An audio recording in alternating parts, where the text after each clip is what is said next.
Harta kekayaan Anies Baswedan dan Cak Imin tak hobi otomotif.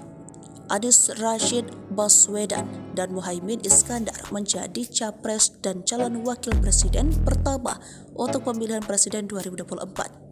Keduanya terpantau sudah pernah melaporkan harta kekayaan ke KPK. Dilansir dari Kompas.com, Anies melaporkan kekayaannya ke LHKPN KPK pada 9 Februari 2023. Sementara Cak Imin sapaan akrab Muhaimin Iskandar membuat laporan pada 12 April 2023. Meski secara nominal terdapat perbedaan, ada satu persamaan dari jenis harta kekayaan yang dimiliki Anies dan Cak Imin.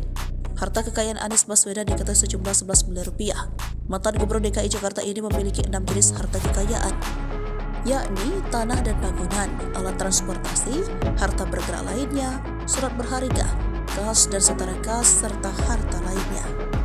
Harta kekayaan mantan Gubernur DKI ini didominasi 5 tanah dan bangunan yang terbesar di Jakarta, Sleman, dan Ponorogo senilai 14,6 miliar rupiah. Anies juga memiliki harta bergerak berupa 1 mobil dan 2 buah sepeda motor seharga 550 juta rupiah. Dan juga harta bergerak lainnya senilai 1,38 miliar dan surat berharga dengan nilai 61 juta rupiah.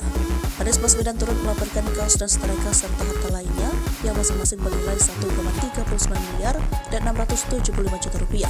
Dengan demikian, total kekayaan bakal capres ini mencapai 18,7 miliar rupiah. Namun, lantaran Anies melaporkan utang sebanyak 7 miliar 553 juta rupiah 851.659 rupiah.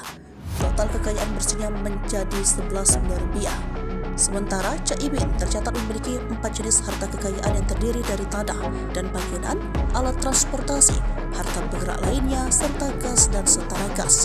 Selain tanah dan bangunan di Jakarta Selatan, dengan total 24,7 miliar, Ketua Umum PKB ini turut melaporkan 1 buah sepeda motor dan 1 mobil senilai 259 juta rupiah.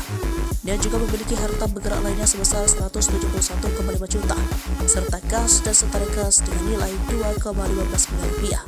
Jika ditotal, harta kekayaan bakal pasangan Anies Baswedan ini mencapai 27,2 miliar rupiah.